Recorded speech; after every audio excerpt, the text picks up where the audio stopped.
Hey, I'm Zach. And I'm Jesse. And you're watching Tesla Time News. Episode 203. On Now You Know.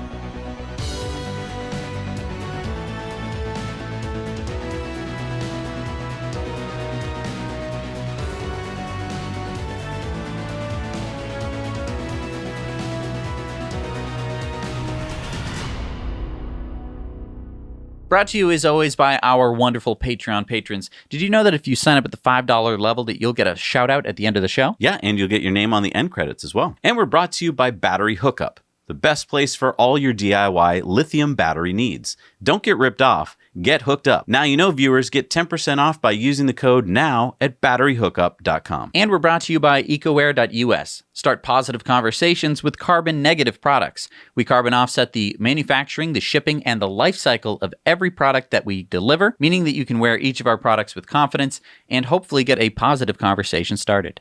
Start one about cheetah mode. Nice. And we're sponsored by Avalon King, makers of Armor Shield. If you're sick and tired of having to give your dirty car yet another wash with water spots, dirt, and grime clinging all over, find out how you can protect your car for over 2 years. Now, we filmed a video on how I applied Armor Shield to Sparky. Yeah, and you did something I don't think anyone else has ever done. Yeah, I applied Armor Shield to just half the car. So that way we get a true side-by-side comparison. So check out that video and use the link in the show notes and our coupon code NYK25 to get your discount of $25 off Armor Shield by Avalon King. We are sponsored by Omaze, where you can win a 2020 Tesla Model S Performance and $20,000. And yes, that includes the car's taxes and shipping, all covered. Now, for those of you who don't know, the Model S Performance goes 0 to 60 in 2.3 seconds. It has a 348-mile range. And it has a top speed of 163 miles an hour. This Model S comes fully loaded with autopilot, full self-driving, and the HEPA air filter. Now, the best part for me is that not only could you win this $134,000 car, but you're helping Give Power. Roughly 2.2 billion people around the world do not have access to safe drinking water. The nonprofit Give Power is on a mission to help, using its deep solar expertise to power and provide clean water, food security, and light to regions in need around the world. Omaze has teamed up with Give Power to help fund Give Power solar water farms in regions of Colombia. These water farms purify and desalinate water sourced sustainably from the ocean, providing a long-term, renewably powered drinking water solution for many living in brutally dry conditions. So head on over to omaze.com/NYK or click the link in the show notes for your chance to win a Tesla Model S Performance and $20,000 cash. By now, probably everyone watching already knows that Tesla was profitable in Q2. Yep, we did a whole in-depth on it last Thursday. Tesla reported a GAAP net profit for the quarter of $104 million. So this was the fourth quarter in a row of profitability, and actually 6 out of the last 8 quarters of profitability as well. I know, that's right. And so that means that Tesla is now eligible for inclusion on the S&P 500. Tesla had a gross revenue of $6 billion for the quarter and now has $8.6 billion in free cash. Now, I also wanted to point out that there's a little tidbit that might have gotten overlooked with all the other news. This was in the Tesla letter. We are installing additional machinery at the Fremont factory, which is expected to increase total Model 3 and Model Y capacity from 400,000 to 500,000 units per year. That's actually a big deal. That's a 20% increase and barely gets a mention. And I think that's because there was so much information in the call. True. And Elon ended the call with this: "I've never been more excited or optimistic about Tesla in the history of the company." Okay, so the CEO of the company tells you that he's more pumped than ever. From 17 years of doing this, he's most pumped now. Right. This is exciting. It is really exciting. And I think that a lot of people kind of got a little off track because I think everyone was kind of expecting the stock to just go bonkers, and it didn't. And I think that a lot of people are just thinking like, oh no, what are we going to do? I agree. I think a lot of the bonkers in the stock was because people kind of knew it was going to be profitable. And so they were they're trading on that information. And so when it happened, it was kind of a letdown because it was like, oh, well, we kind of already knew that. And this is why I like to be long on the stock, because I know that Tesla is going up long term. And so when little things like this happen where it's like, it didn't do what I expected today, I don't have to worry about it because I'm not thinking about today. I'm thinking about next month, next quarter, next year, next decade. That is when I care about what Tesla stock is doing. I don't necessarily care about what's it doing this week because I'm not buying options. I'm not buying it one day to sell it the next day. I've been holding it since the stock was at 250. I'm a happy boy. It doesn't matter if it's at 1,400, 1,600. We've got to come up with T-shirts that say, I'm a happy boy. I mean, I bought Tesla at 250. I mean, yeah, every day is a good day for me. And let's face it, it dropped to $1,400 a share. Boo-hoo. Put that in perspective. I know. It's $1,400 a share. A couple months ago, if you had said Tesla will be at $1,400 a share, people would have laughed in your face. They would have said, it'll never hit that. Now we're going, it's $1,400 a share, and I thought it was going to be at $2,000. It's like, grow up, okay? Everything's going to be just fine. It didn't drop to $900. It didn't drop to $500. It dropped to $1,400. I know. But of course, everyone's like, well, how could this have happened? Yeah. The stock market is a weird place. It does weird things. And there are a lot of people in the stock market that do not want Tesla to succeed. So there was a ton of FUD when that came out of just people going like, yeah, but they didn't really, profitability is one thing, the thing that they've been harping on for years.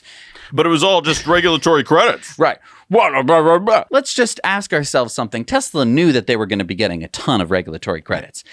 Had they known that they weren't going to get any regulatory credits, they probably would have had a different strategy. Exactly. Since they knew that they could bank on the credits, they didn't have to worry too much about making their quarter as profitable. Exactly. Right? If they knew that there was no credits, they probably would have changed their strategy. Exactly. So, I don't know. You can't get too hung up on this stuff. You can't be, looking at the stock every 5 minutes. Oh my God, what's it doing now? Oh, it dropped 0.4%. What am I doing? You gotta cool it, Roll with man. it. It's gonna be cool, man. According to Fred Lambert at Electrek, Tesla has a secret project called Palladium. That's weird. That's a weird name for a product because I don't think that there is any palladium in a Tesla, unlike most other cars. Yeah, palladium is one of the 6 platinum group metals, which is used in catalytic converters, which are used in ICE cars. So this is definitive proof then that Tesla is making gas cars. That's the plan? Is that what it is? No. Okay, so there's more details. Yeah, there are more details. Okay, cool. So you're wondering what Palladium is. Well, it's a secret project, so we don't know that much. But according to Electrek, it involves new production lines at Fremont and Giga Nevada being built for updated versions of the Model S and X to get ready for the plaid versions of both cars.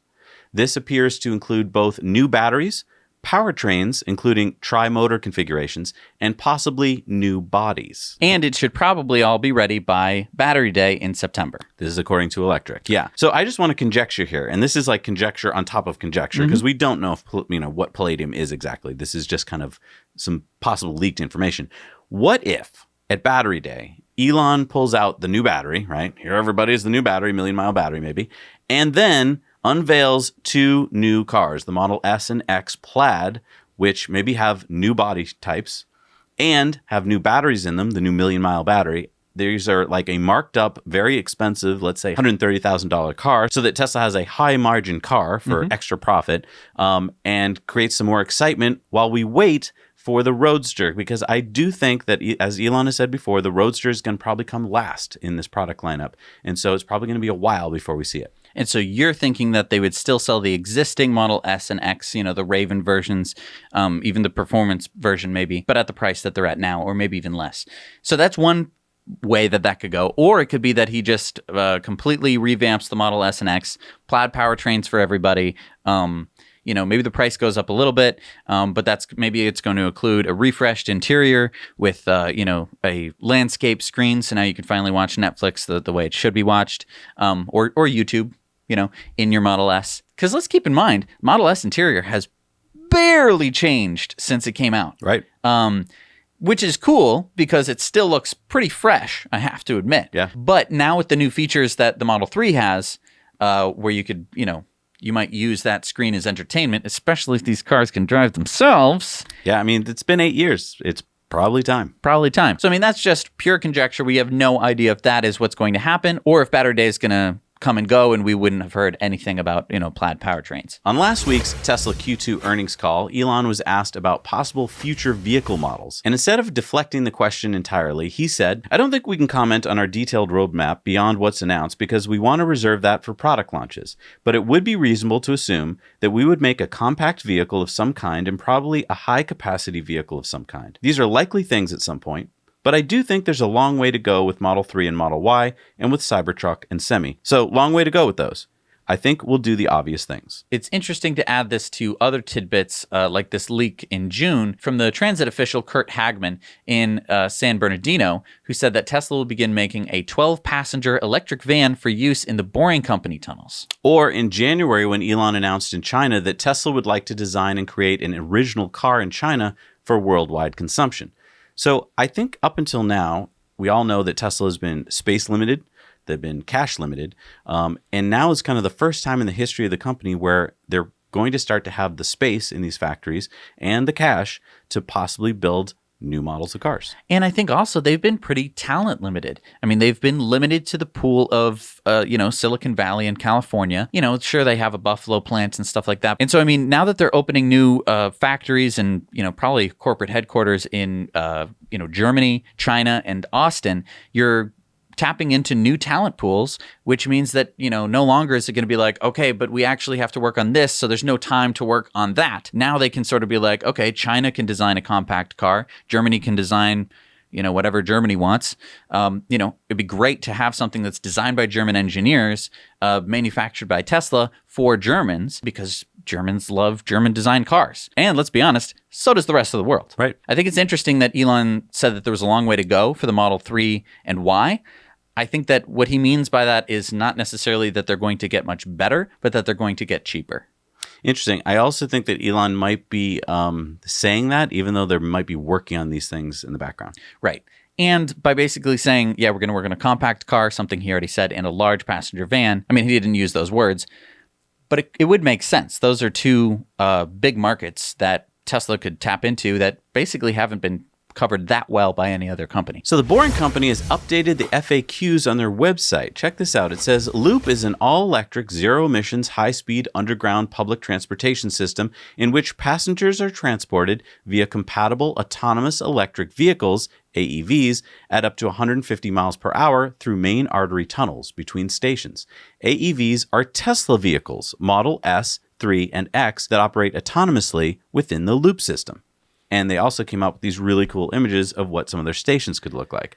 So I think that this is really neat. Instead of building out, like your subway network or something where basically all of those cars, subway cars are going to cost a ton of money, but can transport a lot of people, you're instead basically going to just put cars in tunnels model. And because they're electric cars, the tunnels can be smaller. And because they're autonomous cars, they can go faster. And you don't need to build tracks.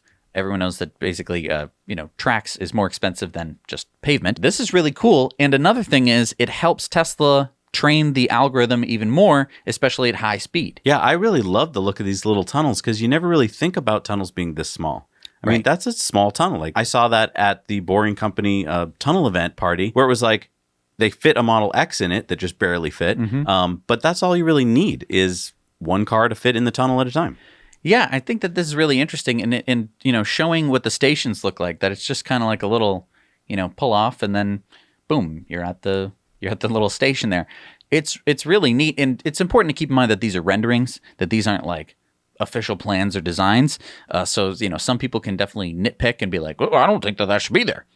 It probably won't. The tunnels probably won't, you probably won't have a glass platform going across the top, let's be honest. Like these are renderings. And, it'll be some time before we start to see this stuff, but it could really, really change the way you can interact with the city. And one last point is that once they start rolling this out as a public transportation thing, and they have basically bog standard Model 3s and S's and X's in there, it's just great advertising for them. Yeah. You're getting butts and seats. You're accelerating up to 150 miles an hour. It's going to feel like a roller coaster. Yeah. And I think it could just be a form of entertainment. Yeah. More so even than transportation. You'd be like, hey, you want to take the loop? Like, what? We don't have anywhere to go. I know, but it's really fun. Let's go. We'll go downtown and then we'll come right back. All right, so Elon tweeted this out this week. Both fairing halves caught from space by SpaceX ships. So I guess this is what he's talking about here. We see the ship catching one of the fairing halves. That's pretty cool. Actually, they caught both of the fairing halves. So 2 separate ships caught 2 separate fairings, because the fairing is, you have 2 halves, then it goes off of the rocket while it's in space, then it falls back down to Earth, and then we catch them on ships. Yeah, I mean, this is the first time it's ever been done. Right, catching both fairings from the same rocket launch. And then Kristen tweeted this out. Is red your favorite too? And Elon said, new deep crimson from Giga Berlin is my favorite. Wait, what's he talking about? So basically, I guess they're going to come out with a new color that's only available from Giga Berlin. Right, because Elon had been tweeting about how he's been driving serial number 28 Model S and how it still is his favorite car to drive in terms of drivability. And it was a red one. And then, this talk about a deep crimson red that I guess only the European market's going to get. And then Whole Mars Catalog tweeted, Elon, when will Autopilot make lane changes automatically on city streets to follow the destination? Elon said, in a few months in production release, already does that in the alpha build. Yeah, so I just want to talk about something that Elon mentioned during last week's earning call. He said, so I personally tested the latest alpha build of full self-driving software when I drive my car, and it is really, I think, profoundly better than people realize. It's like amazing. So it's almost getting to the point where I can go from my house to work with no interventions, despite going through construction and widely varying situations. So this is why I'm very confident about full self-driving functionality being complete by the end of this year, is because I'm literally driving it. Yeah, so that was from the earnings call. And he's not backing down. He's getting more and more confident that what they've got in the car is going to be full self-driving by the end of the year. Right. Now, I would urge Elon to stop doing this.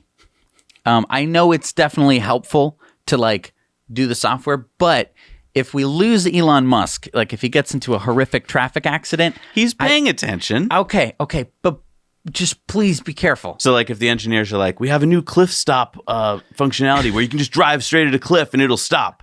Don't test it. Don't test it. You don't test it. But I think a lot of you watching are like, yeah, we've heard this before. The cars can't really do that. And I think we can directly correlate what Tesla's doing with their progress on autopilot with the story we're about to talk to you about on OpenAI GPT-3. When we get to that story, you're going to be hearing about OpenAI's latest iteration of their AI program, which is increasing exponentially. And that is what's happening with AI, is that we're following an S-curve. And as we've talked about so much on the show, when S-curves are down here at the bottom of the S, it's kind of boring. Everyone's like, I don't see what you're talking about. It's just kind of like a toy. But that's because you're about to approach this part of the S where it goes straight up. And that's where things happen so fast that your head spins, kind of like with cell phones, where one day no one has them, the next day practically everyone in the world has them. Right, and where they sort of start out and they're just big clunky bricks, and they're like that for years, and you're like, they're just big clunky bricks. And they're expensive. And then it's a flip phone, and you're like, I don't care, it's a flip phone. And then people are playing games on them, like really complicated games with a lot of computing power, and you're like, what? It used to be a brick. That is kind of what we're talking about with full self-driving and other AI stuff. This S-curve stuff is something that really human brains are not well equipped to handle. So we reported a couple months ago that Rivian was delaying the release of the R1T pickup truck and the R1S SUV from late 2020 to 2021 because of the pandemic. But now Rivian has sent out a notice to reservation holders. The R1T deliveries will begin in June of 2021, and the R1S deliveries will begin in August of 2021. So it seems like they're still going to come out ahead of the Cybertruck by a bit, but they're not going to have the lead that they were originally going to have. Right. And I mean, they're just pushing it out a year. And they could very well push it out a year again as time goes forward. It really depends on how fast they're going to be able to ramp up production. It's a very, very, very hard thing to do. Yeah, and we still don't have any updated pricing, even though we've heard that the price is coming down to more closely match the Cybertruck. Now, wasn't there something else we were supposed to be talking about with Rivian? Oh, yeah, there's this story. Tesla has filed a lawsuit against Rivian for stealing trade secrets. According to Tesla, Rivian has hired 178 ex-Tesla employees, and the lawsuit alleges that Rivian is knowingly encouraging the misappropriation of Tesla's trade secret, confidential, and proprietary information by Tesla employees that Rivian hires. Rivian instructed one recently departing Tesla employee about the types of Tesla confidential information that Rivian needs. Both Rivian and the employee knew full well that taking such information would violate the employee's non-disclosure obligations to Tesla. Nonetheless, the employee expropriated for Rivian the exact information Rivian sought.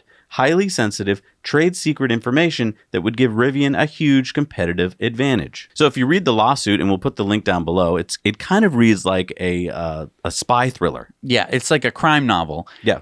But there's one thing that really bugs me about a lot of this stuff, and we've heard it before, like with Xpeng. When Xpeng basically stole Tesla's autopilot software, it was in an email from an employee's email at Tesla to himself.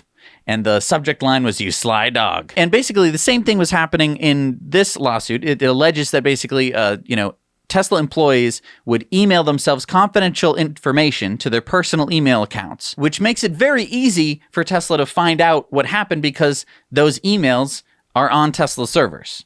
So it's kind of like this. Oh my gosh, Rivian, I'm getting that job. That's so exciting. I'll just email myself some stuff, okay?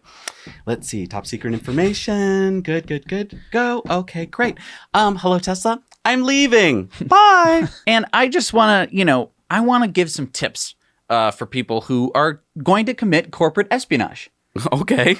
Just some real basic tips, some what I would consider to be common sense tips. Here's the first tip. Don't email things to yourself from your work email account. That's just the first thing. I mean, I don't want people to be committing corporate espionage, but if you do, can we at least make it interesting? How about this? Write it down on a piece of paper. Because guess what? Tesla doesn't have access to what you wrote down on the piece of paper because that's not how pieces of paper work. Or we need a disclaimer here.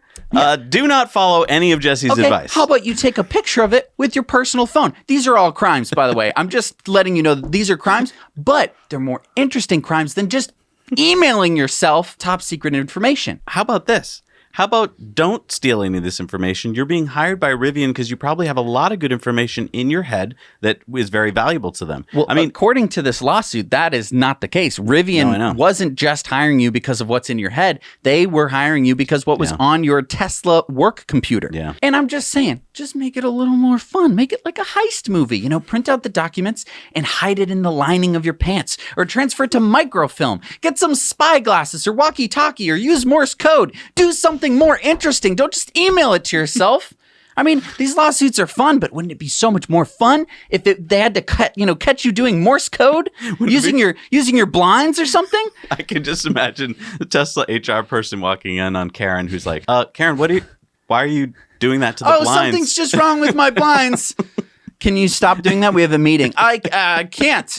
I need to fix these blinds. Yeah, and I'm just wondering what the implications of this lawsuit are going to be, because I think, according to the lawsuit I read, Tesla's got a lot of kind of airtight information. They've even allegedly got Rivian's counsel admitting to some of these things. So, I mean, if Tesla wins this lawsuit, who knows what Rivian's going to have to pay or do to settle it. And it's really disappointing to hear that a company like Rivian, who you kind of expect to have a lot of, brilliant talent. And I mean, let's be honest, if they're hiring Tesla X employees, they are probably getting very talented people. It's just disappointing that they would cheat, that they would, just hire them and be like, "And why don't you bring over the secret documents?" Instead of just developing it yourself with the smart people that you hired. Like, come on. I wonder if Elon is going to go in a different direction once he learns what they've stolen, that he might be like, you know what, let's just innovate so fast that what they've got is no good to them.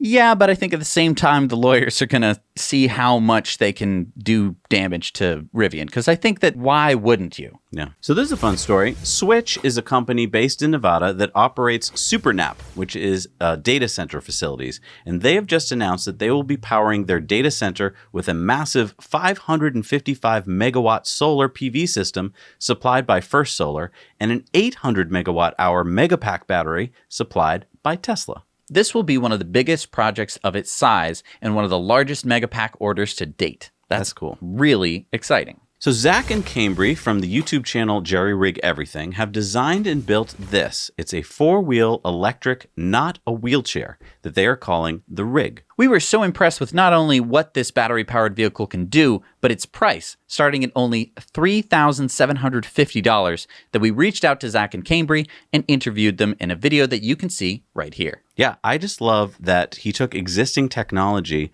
and was able to bring the price point down to something that everyone can use for something that's basically the cost of an electric bike. Yeah, I think that it's really cool that with all these advancements in personal mobility using electricity, we were able to get something like this. It really shows how, as we develop this technology, that there are all sorts of applications that just no one has been able to think of yet because the technology wasn't there. All right, so it's official. Giga Texas in Austin is happening. We discussed this on our in-depth coverage of the Q2 earnings call, where Elon officially announced that Giga Texas is already under construction. Elon said that they started last week. He said, it's about 2,000 acres, and we're going to make it a factory that is going to be stunning. It's right on the Colorado River. So we're actually going to have a boardwalk where there'll be a hiking biking trail. It's going to basically be an ecological paradise. Birds in the trees, butterflies, fish in the stream. And it'll be open to the public as well. So not closed and only Tesla. So if anyone's interested in working at Giga Texas with engineering, production, whatever the case may be, please let us know. So this is really exciting, and there was a little bit more in the call. Elon said that Tesla will be manufacturing the semi-truck and the Cybertruck for the world, along with the Model 3 and Model Y for the eastern half of North America. Now, you still can't buy a Tesla in Texas because of dealership laws, but hopefully this will be changing soon. Giga Texas could potentially be the largest Tesla Gigafactory since it's on the biggest parcel of land, 2,100 acres. Yeah, that's about 7 times more land than Giga Shanghai has. And now for the Giga Texas construction update. What construction? Tesla just inked the deal. How could there be... Oh. Yeah, as Elon said during last week's earnings call, Tesla actually started construction over a week ago now. This is shot from one of our Patreon patrons, Jeff Roberts. He has a YouTube channel where he put up some of his drone footage of the site. And here is a shot from a day later. So look at the progress in just one day. Right. Now, I mean, I know that they're not already putting up pilings, but there is a lot of activity happening on that site. Kind of a bit more than we've been seeing in Germany. So I'm hopeful that the pace of construction at this site is going to maybe be a little bit faster than Berlin. Race. Who's going to be faster? All right, and coming around the corner now, and it's Giga Berlin is in the lead, but of course they started about 3 months earlier. Okay, and Giga Texas coming up. Here we go. Now, as part of Tesla's Q2 2020 financial results, Tesla included this chart. And now we know that new U.S. factory is Giga Texas. And this means that by the end of next year, we should be looking at 6 functional gigafactories around the world. Fremont, Giga Nevada, Giga Buffalo, Giga Shanghai, Giga Berlin, and Giga Texas. So that would be about a doubling of Tesla's production capacity. Now, I wouldn't consider Giga Buffalo to be a gigafactory. It's not producing cars, it's producing solar. That's great, but it's not the production capacity that we're talking about, which is cars. I would conjecture that this is going to be much more than a doubling of Tesla's production capacity. I mean, we're assuming that, Giga Nevada is even a full gigafactory. It's not producing any cars. It's just sending stuff to the Fremont factory. Now, you could say that those two, factories together could be 2 gigafactories worth of gigafactories, and sure, I'll give you that. But I think that we're going maybe from 2 to 6, which is a tripling. Yeah, and a good point is that all of this that we have now is taken 18 years to accomplish. And in the next 18 months, we could be either doubling or tripling that. So exponential again. Yeah. And Tesla Time News is sponsored by Cybertruck Owners Club. There you'll find a crowdsourced reservation tracker that you can update and find your place in line.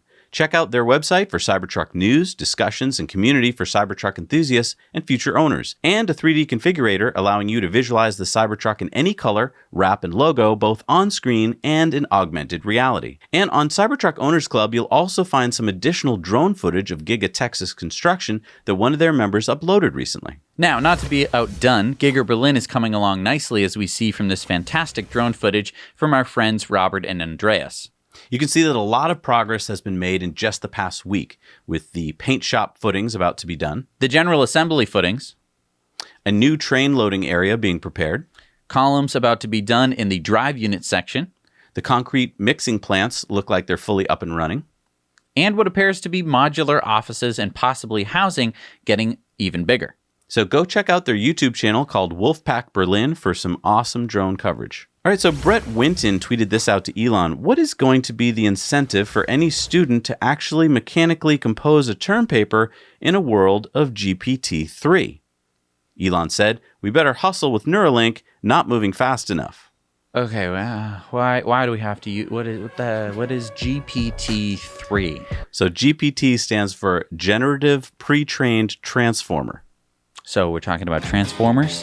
No. All right. So remember last year we reported on OpenAI's artificial intelligence program. This is a language generator called GPT version 2. And that one could generate convincing human-like writing of essays when given a prompt sentence. So like people were saying, write an essay about such and such, and then it just wrote it from that. Oh, right. I see. I remember that. And we even challenged our viewers to pick which one was written by a human and which one was written by this AI program. And our viewers didn't really have much luck. I think it was pretty much a random sampling as to who thought what speech was going to be which. Yeah, it was hard to tell the human from the AI. Well, now OpenAI has released its third version, GPT-3, and it's even more impressive. Last year's version had 1.5 billion parameters. GPT-3 has 175 billion. So early testers have been sharing some amazing short stories written in certain authors' styles, and one web developer, Sharif Shamim, even had it write computer code just by giving it commands like, make a button that looks like a watermelon. Now, OpenAI is going to release a commercial product later this year, and I mean, this is something that we have never had before. Yeah, I mean, I just want to go back to last year's version versus this year's version. So last year's version was fairly simple. It just kind of took a prompt and went from there. Mm-hmm. This one, you can give it more parameters. So you can say, write in the style of this author. And yeah, I mean, Sam Altman, who co-founded OpenAI with Elon Musk, said, the GPT-3 hype is way too much. It's impressive. Thanks for the nice compliments, but it still has serious weaknesses and sometimes makes very silly mistakes. AI is going to change the world, but GPT-3 is just a very early glimpse. We have a lot still to figure out. So I do agree. I think this is a sea change. We're just at the very beginnings of it, so it's hard to really fully comprehend it. But imagine being able to teach yourself code by saying, make me a button that looks like a watermelon, then getting to look at the code it made and go, oh, so that's how it works. Right. And if you'd like to be able to try out the code writing part for yourself, you can request access to GPT-3 at the link down below in the show notes. Oh, that's cool. Yeah. All right, so on last week's Patreon bonus stories, we talked about these Idra OL 6100 and 6200 gigapresses being stalled at Giga Berlin. So these presses weigh about 480 tons each and can use a maximum molten aluminum shot of 104 kilograms. So this is basically a injection molding machine, but for metal. Right. For those of you who talk in those terms, it's otherwise called a press. Now, what I failed to comprehend when we talked about that, and special thanks go to Megan in our Slack newsroom for doing all the calculations and figuring all this out, is that Tesla has a patent showing 4 presses making the entire car body in one shot. That's one piece. Right. So I was thinking, oh, we're limited to 104 kilograms of aluminum per shot. But if you're using 4 presses, then you don't run into that problem because you just multiply it by 4, which would be 416 kilograms of aluminum, which is a lot more. So we could be talking about a one-piece die casting of the Model Y body at Giga Berlin, a monster giga press. And the numbers all seem to work out in terms of the rate that the presses work and the number of cars per year that Elon has stated. So to be clear, this is just speculation, but Tesla does have a patent for it, and it appears that all the machine specs and the math work out. So following Elon's credo of first principles, there's no reason why this couldn't work. A lot of people are going to say, oh, it would be very complicated to do. And you're absolutely right. Nothing about injection molding, whether it be plastic, metal, or anything else, is easy. It's very complicated, but that is why Tesla has engineers who, are experts on this kind of thing, are going to spend a lot of time researching, working at it, doing tests, whatever they need to do to make something like this work. But I mean, what would be the advantage of doing a single piece casting? Well, first of all, would be speed. So instead of needing to get a bunch of flat sheet and then you need to cut it into the right shape and then you need to smush it into the right shape and then you need to weld it into the right shape, you just go and you make yourself the thing that you need. The second advantage would be simplicity. So again, all of those processes gone. All of those, problems that could happen with, the welds didn't work or the stamping didn't work too well, gone. Next one would be cost. I mean, you're using a raw material versus a processed material. So you just go buy some aluminum ingots instead of having to, call a manufacturer of aluminum sheeting and then say, okay, we need that spec to be, 1.6 millimeters exactly with a tolerance. You don't have to worry about any of that. It's all in the press. So that could have a lower cost as well. In addition to all the processes that you're eliminating as well.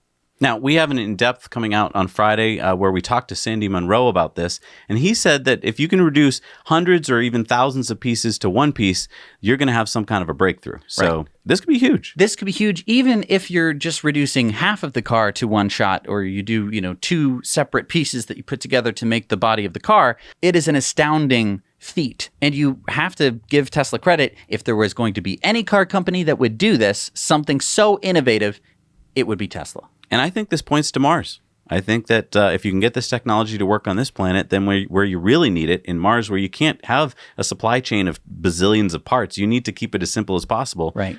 You design something and you reproduce it in a ka-chunk. And speaking of news that came out during last week's earnings call, these photos of the Model Y line being built as we speak at Tesla's Gigafactory Shanghai are really cool. Check this out. So the first thing I want you to take a look at is this photo of Giga Shanghai itself. And this confused me at first because it's all happening so fast. So what are we looking at here? So if you look at the factory that's in the foreground, you might say, oh, this is the factory that I already saw built. No. In fact, this is the Model Y factory.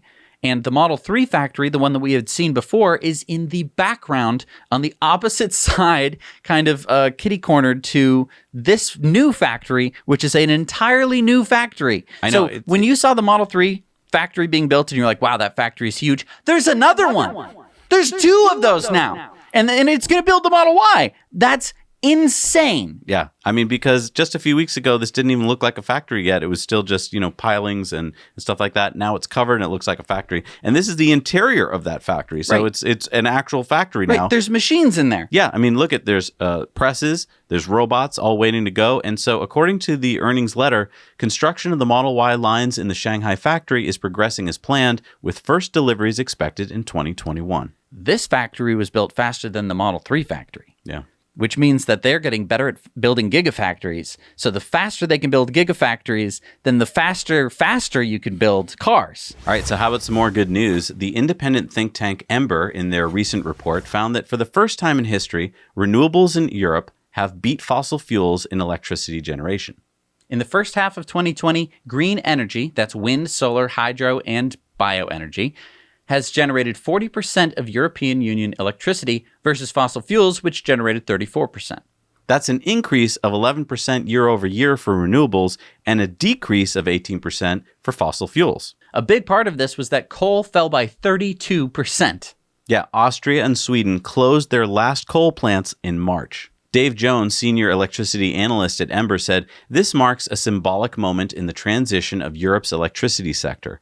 Renewables generated more electricity than fossil fuels, driven by wind and solar replacing coal. That's fast progress from just 9 years ago, when fossil fuels generated twice as much as renewables." See, folks, the change is happening, and it's happening fast. Right. And if you want to change what you're doing at your house, the team at Energy Pal are the energy geeks that help homeowners go solar for less. So take more control of your energy, guarantee the price of power and storage costs for 20 years, and do it all online at your timetable. Right. Do it on your couch. Do it on your laptop. And if you're interested in Powerwall, Energy Pal is there to help you as well. So have you seen this? Have you seen what? Jamie Foxx, he got to go for a test drive in his friend's Model 3 Oh, Performance. yes, I just caught this. Yes. And he liked it. Oh, yeah, he did. Maybe a little too much. Yeah. This, again, proves that butts and seats works. And it works even with movie stars. Yeah. Now, what I really like about this is that there were so many memeable, memorable moments. Oh my God, it was like just a continuous advertisement for Tesla. And then at the end, Jamie gets out of the car and he's like, "Holler at me, Elon." Right. I hope these two become friends, because this would just be fantastic, wouldn't it? I mean, What if Jamie Foxx became spokesperson for Tesla? It would be... I'm just throwing that out to the universe. Of course. The best takeaway from this video is that Jamie came up with this just off the top of his head. He said, "Tesla is the Tums of cars. You know why? It gets rid of gas." And I mean, this is really great marketing for Tesla, But that's also great marketing for Tums, because Tums hasn't had the best marketing in a while. Tums could stand for Tesla's underground marketing system. Interesting. Tums. It gets rid of gas. Wow. I think that, Bobby, we need to start working on some cool T-shirts. T-shirts. There were a couple of things in there. I think a Tums bottle with some Teslas in there. We got to talk about this more. Let's talk about this on Patreon bonus stories. Definitely. There's so much good stuff in there. We'll get to unpack. And hey, if you want to share some of this stuff in this episode with your friends, but you don't want to share them a 1-hour video, because that's a great way to have your friends not watch something, you can head over to the Now You Know Clips channel, find a bunch of the stories that were on this week's news on the Clips channel. And what you can do then is share them a 5-minute clip as opposed to a 1-hour show so that they'll actually watch it. So head over to the Clips channel, hit subscribe so you can see what clips we come out with every week, and then you can share with your friends. All right, it's time for our video contributor stories. And what do we got this week, Jess? We have a Tesla road trip through British Columbia with Jed from Mythical City Games. Hey guys, it's JJ from Mythical City Games. So I live in Vancouver and wanted to see how easy is it to take a road trip in a Tesla Model 3 across BC. So we're getting the car from a company called EV Rentals. EV Rentals specializes in electric vehicles and they're located in Richmond, which is just south of Vancouver. So they have a couple of different brands and a couple of different cars that they rent. So come along for the ride and see what it's like to take a Tesla Model 3 across southern BC. All right, so we are on our way to Hope, British Columbia. That's about 2 hours away from Vancouver. And the interesting thing about Hope is it's where Rambo was filmed. So if you're a fan of the original Rambo film, this is the place to come to see all the filming locations. Hey, so I've made it over to Osoyoos, and we're at the Holiday Inn here, which happens to have a destination charger. So we can just plug the car in to charge overnight. Good morning. So it is day 2 of the road trip. So there's Osoyoos behind me. And then right over there is the States.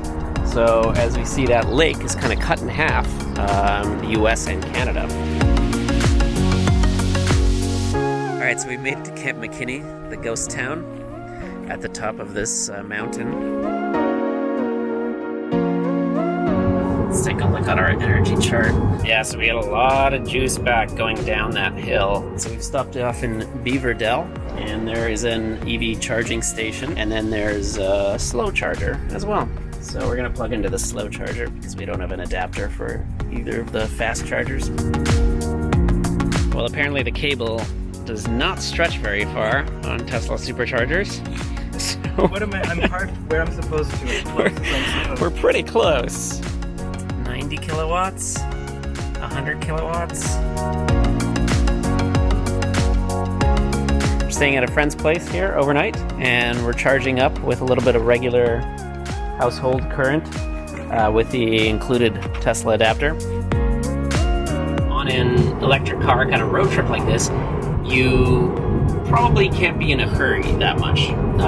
So it does kind of force you a little bit to take your time. You're gonna have to stop to recharge, and I think that's kind of a healthier way to travel anyways. And the stops that you do, if you stop in at superchargers, they only need to be 45 minutes, half an hour. So really it doesn't impact kind of a road trip like that too much, as long as you're going in areas where you have access to the supercharger network. So where we were going, pretty much everywhere we went, we were close to the supercharger network or a Tesla destination charger, so it was pretty easy.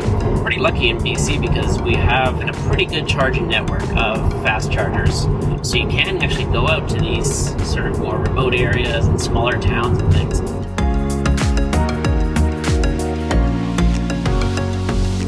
Alright, I'm back in Vancouver and just returning the car to EV Rentals right now. So if you're interested in seeing what it's like to live with an electric car or take a road trip with one, then definitely check out EV Rentals. The guys were really nice, really helpful to get us going, answer every question we had about the car, how things work.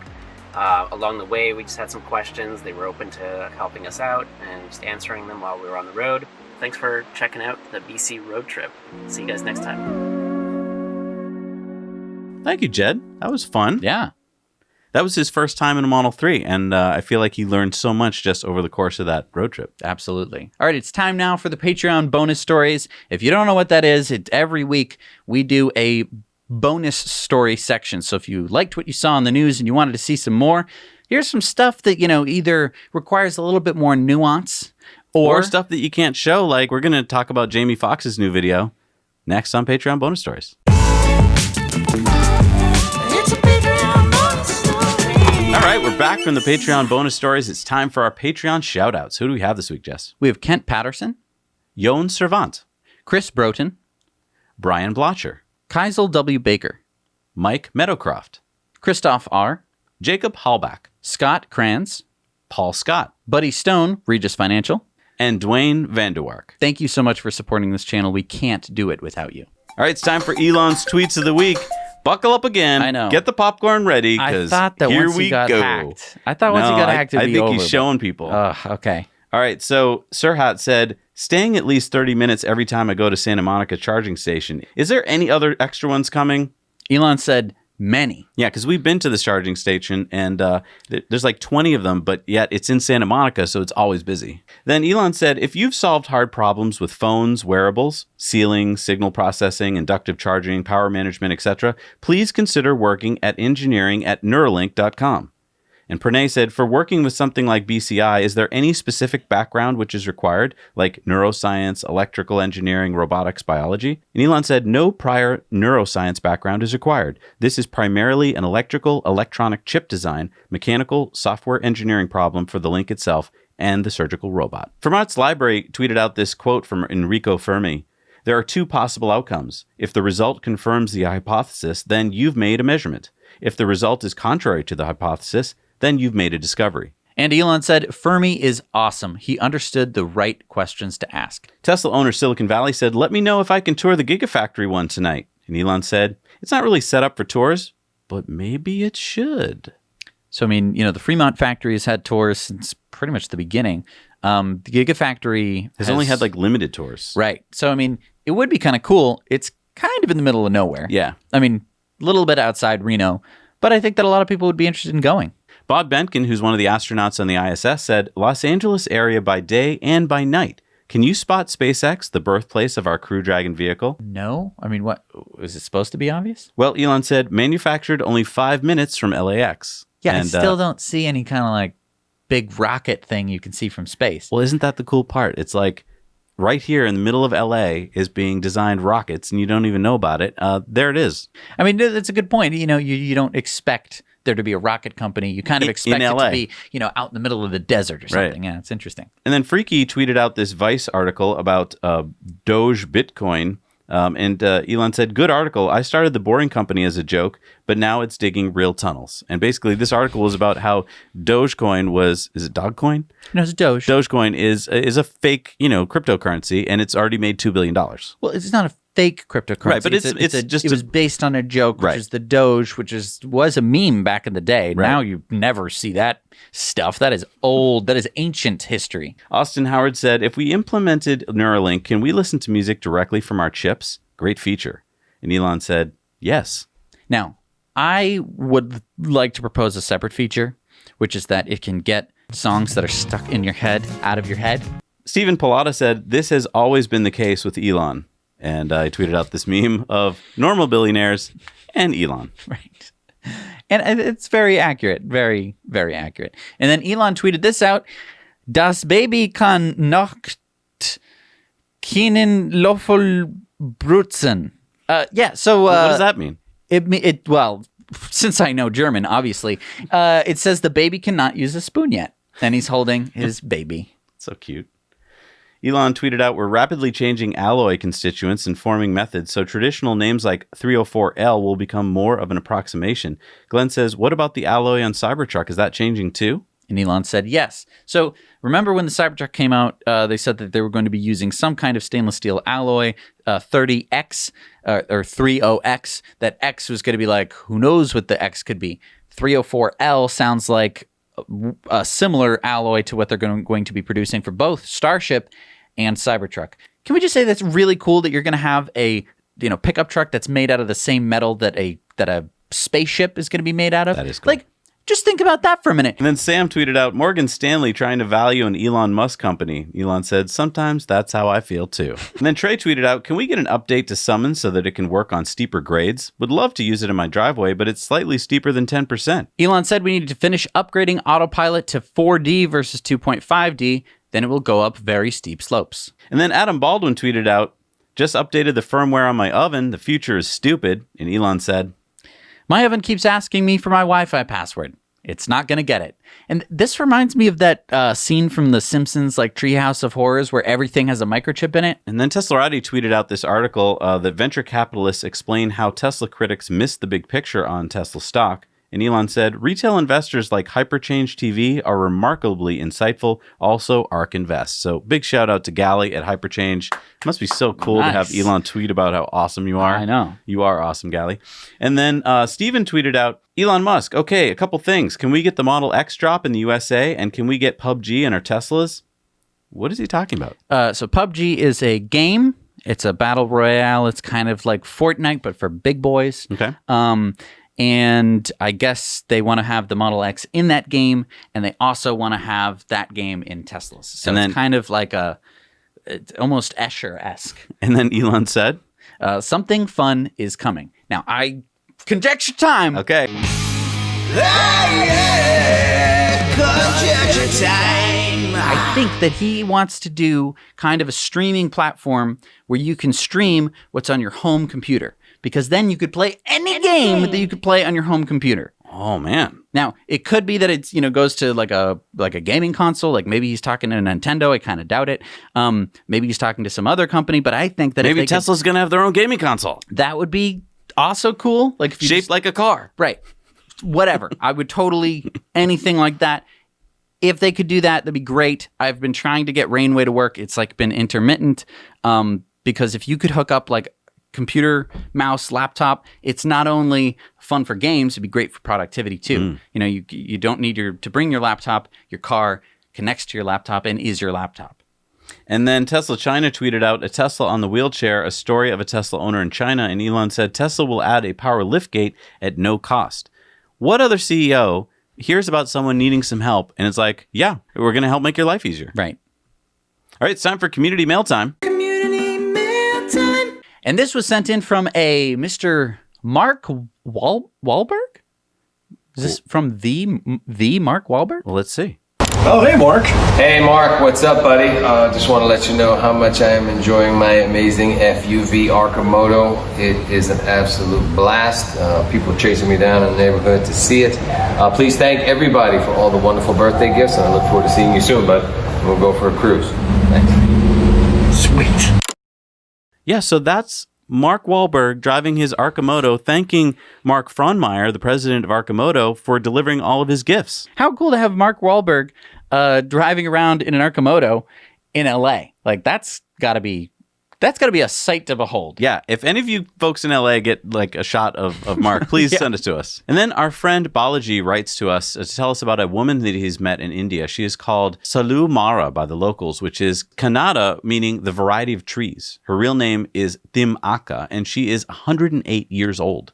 She has been planting trees her whole life, and she has planted hundreds of banyan trees on a 4-kilometer stretch of road, and throughout her life, she has planted 8,000 other trees. She cares for those trees like her children. So, for instance, when she was first planting those trees, she would carry 4 pails of water every day, 4 kilometers, to keep the young saplings alive. Wow. And then Philip sent us this poster of the 7 deadly sins of vehicle neglect. So I feel like for Tesla, the poster would be more like leaving fingerprints on your touchscreen, or refill your windshield wiper fluid, or don't overdo the fart app. Yeah, I mean, there's not a lot on that list that really applies to Tesla. Nope. There's hardly anything you really need to worry about Tesla other than plug it in, unplug it. And then our friend Paul from the Netherlands found one of these EV motorcycle mail things. That's cool. Yeah, it's like a tricycle that delivers packages. It's a perfect little size. It's perfect. Great. And so this picture was sent to us from our friend Gaffa on the Patreon Discord. Now this charger wasn't being iced. It was being goaded. Goats. So it's a nice shady spot for the goats, huh? Yeah. I guess if you had any like grass You just lure on them your away. car. I don't know how you deal with that. Now, you'd think for the number of subscribers and stuff that we'd be getting more community mail. We don't get hardly anything. That was basically all the community mail that we got this week. You'd think that we'd be sifting through envelopes and emails and stuff. So please, if you are watching this video, guess what? You're part of this community. We would love to see stuff that you find funny. So either, videos or pictures, even just you with your car. We'd love to see parts of our awesome community. So that's just a shout out for community mail times. We need more of them. All right, it's time for the results of our poll. Now, first, I want to talk about our poll last week. Take a look. We have a pretty accurate Patreon. Yeah, you guys predicted that Tesla was going to be profitable, and you were right. Like, very right, and you were also very right. Like, that's... I don't know much about statistics. We should start asking, like, really other big, important questions to them. So this week we asked, after Tulsa or Texas, we didn't know that Texas would be the next one, where do you think the next Gigafactory would be? So, of course, this excludes all of the Gigafactories, including Giga Texas. So here are the results. Patreon broke the poll system. We have the numbers, so I actually plotted it into a pie chart. Oh, wow. So you can see here that most people thought that Asia was going to be the next site of the Gigafactory. Makes sense. We have Shanghai. Yep. Why not just build another one? Yep. We work so fast. The second place, Indian subcontinent. That's where it should go. I really think that is an excellent spot for Small number of cars in India, though. Only about 6 million cars. Oh, I see. For 1.2 billion people. Interesting. Isn't that interesting? So they might need to develop a different type of vehicle. Like maybe. an Arcamoto. Interesting. Yes. It's time for Supercharger Reviews, and this is sponsored by our friends at Evannex, the Tesla community's accessory store. If you're looking for awesome accessories for your Tesla, check out Evannex and use our discount code nowyouknow to save you $10 on purchases over $100.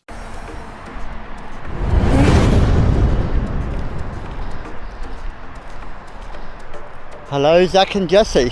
I'm Wesley, and this is my Supercharger review.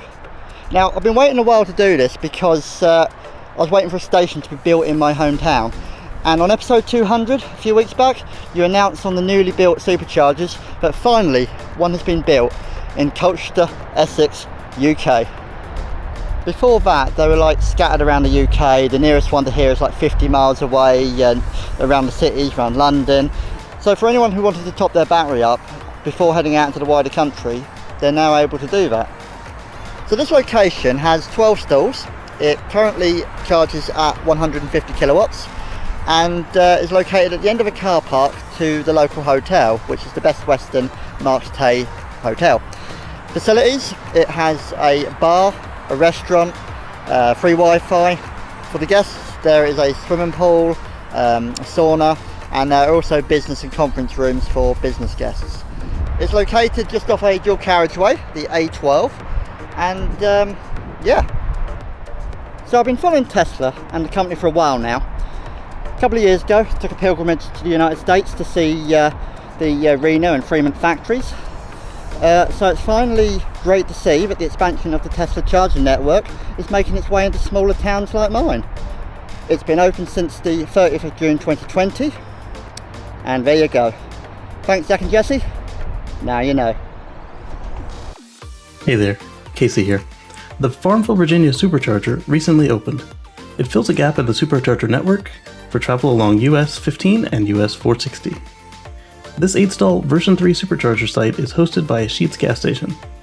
Navigate on autopilot, and the navigation system did a good job of locating the site. Nearby there is a reasonable mix of local and chain restaurants, and the listed local attractions include parks and a couple of museums. Hey, Zach and Jesse, this is York reporting on the Gateway Canyon Resort destination chargers. Gateway Canyon Resort is located in the inspiring red canyons of southwest Colorado. The two destination chargers are rated at 16 kilowatts and are open to the public. In the same parking lot as the destination chargers is a car museum. It's absolutely beautiful and is open to the public. The resort itself has multiple restaurants during the summer. In the winter, only one was open. It had great food, the grounds are beautiful, and there are lots of places to hike and explore nearby. Hello, Now You Knowers. This is the Sheffield, Ohio Supercharger. There's us prepping up with masks so we can go into the Sheetz. This is in one of the Sheetz parking lots. A big favorite across this area, especially Pennsylvania. some alternative to eat. It looks like there's a Get-Go gas station over there. McDonald's, if you're willing to brave that hefty intersection. Swing over and grab you a one-time use only drill at Harbor Freight. Marco's Pizza across the way. It's sort of a chain franchise. It's pretty good in my opinion. About the supercharger though, there's 8 stalls. It's a 150 kilowatt, so no supercharging, but you know, it'll get the job done. Anyway, shout out to Brent and Bobby in the editor's dungeon. I know that it's tough work there, so you guys are doing great. Keep it up. Have a good one. Man, I love that part of the show. It's funny because you just watched all those superchargers, but I have to wait for right now when you're watching to see the superchargers because we don't like watch through them. Right, we don't know which ones the boys are going to pick. I didn't get to see them yet, but now I do when you're watching right now. But not me now. I'm in the past. It's like a time travel movie. It's like Looper. Yeah. All right, it's time for new superchargers. What do we got this week? We have the 60-stall version 3 supercharger in Elk Grove, California. Got the 12-stall version 3 in Ikast, Denmark. Number 534 in Europe is the 4-stall version 3 in Forli, Italy. The 8-stall 250 kilowatt in Middelburg, Netherlands. Yeah, and that is at minus 3 feet altitude, by the way. So below sea level. Below sea level. Oh, Netherlands. And number 859 in the United States, 1,916 in the world is the 12-stall 150 kilowatt supercharger in Katy, Texas. All right, it's time for our Patreon giveaway. And to get yourself into this big barrel of fun, just become a Patreon. The more you support us, the more times you get in the bucket. And the winner this week is going to be getting a Tesla parking only poster from Poster Envy. All right, the winner. All right. Is who's going to win this Tesla parking only poster? Patricia Cartwright. Congratulations, Patricia. You won yourself a Poster Envy poster, which we will sign the back of. All right. You know, I don't feel comfortable signing the front of them yet. Like no, maybe you just want to see the poster. Maybe when we hit like 1 million like not my stupid signature, you know? Like if it was Jamie Foxx, you definitely sign the front of it and that'd be awesome. But right. Who cares what's on the poster? But maybe you want the poster, you know what I mean? But yeah, we're back of the poster kind of guys. And hey, I just want to thank everyone whose names you're seeing fly past us here. We can't do this show without their support. You may notice the view count on the video. It's in probably the, tens of thousands. Maybe, I hope this video gets over 100,000 views. But that's not enough money to pay for this video of Tesla Time News. We have editors. That's why the video is so fun. And I don't say, and the Tesla, like you don't see any of that because it all gets edited away. Brent and Bobby do a great job every week. We record this on Sunday. The Brent and Bobby come in Monday morning, crack of dawn. Right? The time to make the donuts, time to make Tesla Time News, and they get the show out so that way we get as close to the latest news as possible. And if you do want to see the bloopers, at the $3 and above perk on Patreon, we put out a monthly bloopers reel where you can see all of our stupid blunders and hilarious things that we do wrong. Say there we right. go. Exactly. I can't stress enough how important it is to have Patreon. Without their support, this show would have to be worse in some awful way. It would either be that, that it's just 3 hours long with us going like, blah, blah, blah, I can't talk because I'm dumb, which is most of what Brent and Bobby have to deal with. Or we just wouldn't have the show at all because we wouldn't be able to do it. I wonder if Brent and Bobby need psychologists to help them through listening to our stupidity they have to chop out every week. Yeah, there's some dumb stuff where we just can't say one particular word. Our tongues just trip up and we're just, all the time. Happens all the time. So thank you so much to all of the people that you're seeing scroll past us here, because without their support, you wouldn't see this show. You wouldn't know the stuff that we've talked about this week or the previous weeks for 203 weeks. We've been doing this consecutively, consistently. Every week there has been a Tesla Time News for 203 weeks. And next week will be no different. And it's getting more exciting, which it is all getting always more exciting. Getting more exciting. When we started, it was like, oh, there might be this Model 3 and maybe some people could afford to buy it. Right. But for now, we're stuck with the Model S and the Leaf. So whatever. Right. I'm just, it's getting more exciting. There's more news every week. So we're trying to find you the best news possible. And by the way, everyone who's scrolling past on this list gets to see the Patreon bonus stories that come out every week. That is a great way to get some extra fun bonus content that we otherwise couldn't put on the main show. So thank you so much for watching. Now you know.